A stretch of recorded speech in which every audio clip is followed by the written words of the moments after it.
celle de toutes les Sénégalaises et de tous les Sénégalais d'ici et de la diaspora.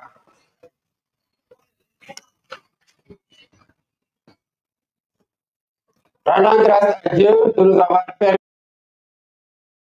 ce moment historique de la vie de notre nation. Je voudrais remercier le peuple sénégalais pour le choix porté sur ma personne et au-delà de ma personne sur le projet que je porte et partage avec de nombreux compatriotes. Je salue la posture des autres candidats qui, sans exception, ont honoré une tradition bien sénégalaise sans même attendre la proclamation des résultats officiels par les instances habilitées de l'État. Leurs messages de félicitations sont le témoignage éloquent de leur grandeur, de leur humilité, de leur attachement aux valeurs républicaines et aux principes démocratiques. Je salue la posture du président Macky Sall, dont la vigilance et l'engagement ont permis de garantir un scrutin libre, démocratique et transparent, assurant ainsi un résultat reconnu par tous les protagonistes. Tout en regrettant les peines et les souffrances vécues ces dernières années, les vies brisées ainsi que celles qui ont été perdues, je voudrais reconnaître et saluer l'attachement de notre peuple à la démocratie, à la justice et à l'égalité. Je remercie et félicite aussi tous les leaders de partis politiques, associations, mouvements citoyens et personnalités indépendantes qui ont cru en notre projet et rejoint ou soutenu la coalition Diomaye Président. Je m'associe aux autres candidats.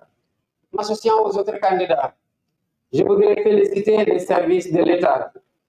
qui ont assuré l'organisation matérielle de l'élection. Les observateurs internationaux que j'associe également à mes remerciements témoigneront sans doute de la régularité du scrutin. En m'élisant président de la République, le peuple sénégalais a fait le choix de la rupture pour donner corps à l'immense espoir suscité par notre projet de société, que notre projet de société a suscité, et donner corps à ses aspirations. Je m'engage à gouverner avec humilité, dans la transparence, à combattre la corruption dans toutes les échelles, à toutes les échelles. Je m'engage à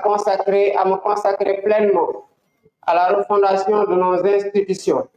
et au renforcement des fondements de notre vivre ensemble. Je lance un appel à nos frères et sœurs africains pour qu'ensemble nous consolidions les acquis obtenus dans les processus de construction de l'intégration de la CEDEAO, tout en corrigeant les faiblesses et en changeant certaines méthodes, stratégies et priorités politiques. Je mènerai des actions similaires avec la même abnégation pour l'unité et l'intégration politique et économique du continent. Je voudrais dire à la communauté internationale, à nos partenaires bilatéraux et multilatéraux, que le Sénégal tiendra toujours son rang. Il restera le pays ami et l'allié sûr et fiable de tout partenaire qui s'engagera avec nous dans une coopération vertueuse, respectueuse et mutuellement productive. J'ai une pensée pour les femmes et les jeunes. Une partie importante des ressources de la nation sera mobilisée pour abréger leurs souffrances et leur manque de perspective. Le peuple sénégalais a compris et choisi. Ce projet que le peuple sénégalais a compris et choisi permettra de libérer l'énergie créatrice qui sommeille en chacun d'entre nous et de mobiliser et valoriser les importantes ressources humaines, spirituelles et naturelles dont regorge notre pays pour en faire le moteur de notre sursaut. Au vu des urgences qui étreignent et de l'espérance placée en nous, nous travaillerons de manière acharnée et méthodique autour des chantiers prioritaires dont les plus importants à nos yeux sont la réconciliation nationale et la reconstruction des bases de notre vivre ensemble, la refondation des institutions,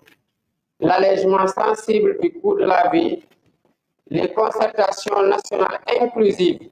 sectorielles sur l'évaluation et la relance des politiques publiques. Mes chers compatriotes, cette élection est intervenue dans un contexte marqué par une crise préélectorale qui aura coûté des vies, qui aura fait de nombreux blessés, qui aura vu de nombreux patriotes emprisonnés. Nous entendons tourner cette page pour réconcilier les cœurs, réconcilier les Sénégalais et nous mettre inlassablement au travail qui devra marquer et réaliser l'espoir qui a été suscité par mon élection et le projet dont je suis le porteur. Mbokki Sénégal gannaaw bi ñu sant Yàlla ñu ngi félicité ndokkeel peuple sénégalais di wax ne lii xew ci élection présidentielle 2024 bii élection la boo xam ne ndamal peuple sénégalais la wone ndax askanu Sénégal mi dafa xeex pour que élection am dem ci jàmm wote ji tànn ab président ci jàmm ñu sant Yàlla nag ci bu ñu mayee ñu doon ñoo xamante ne ñoom lañ tànn doon ñoo xamante ne fekkee nañu li xew fekkee nañu tamit fu ñu utee pexe te jàpp nañu ne taxaw nañu ci tànneef boo xamante ne dina ubbi yeneen yoon yaakaar pour askanu Sénégal yëpp di rafetlu candidat yi nga xamante ne bokkoon nañ ci élection bi te Yàlla dogal ne gajewuñu waaye ñoom ñëpp kenn desul am même taxawaay bi maanaam ñi wooma ñi bind ma message ñi wax ko publiquement pour jaajëfal tamit ñi nga xamante ne ñoom laa àndal seeni message ak seeni woote wone na rek mot nañu kilifa te mote woon nañu tamit lu ñu doon sàkku ci askanu Sénégal maanaam ñu tànn leen pour ñu jiite réew mi liggéey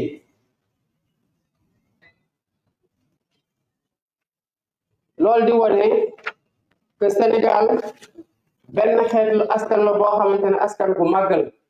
askan gu xam lu mu bëgg la askanu bañkat la waaye tamit askan la boo xam ne jàmm rek a ko soxal di rafetlu tamit taxawaayu président de la République Macky Sall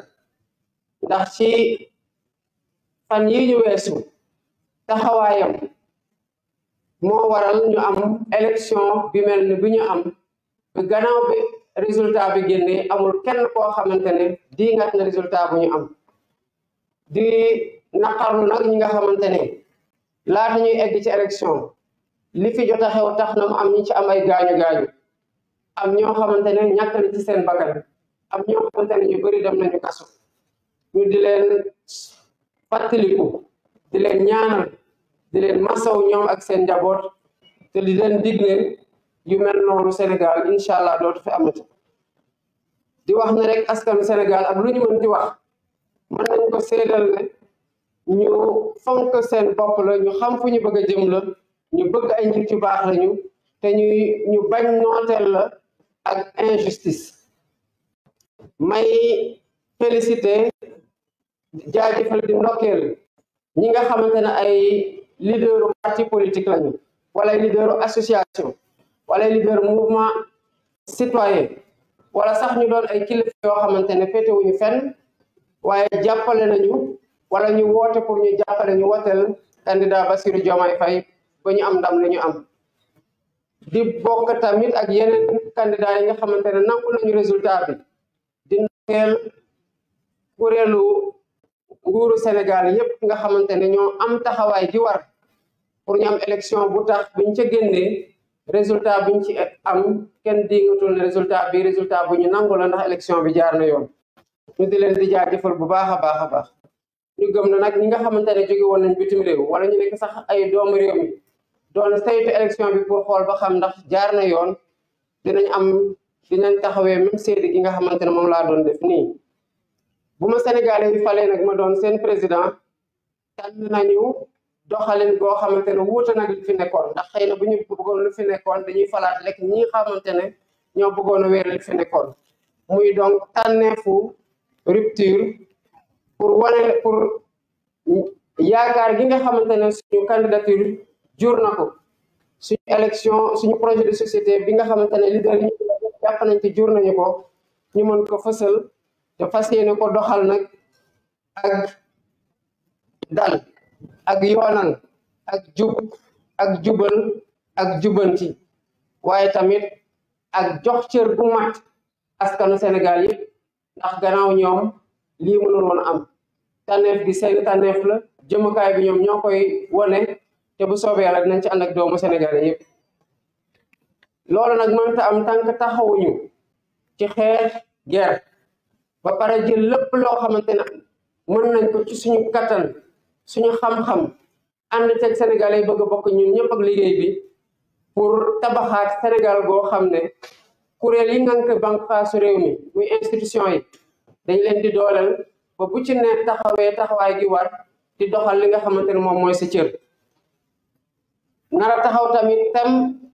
pour lii nga xamante ne moom lañu am te mooy suñu alal bu gën a xool muy jàmm ji am Sénégal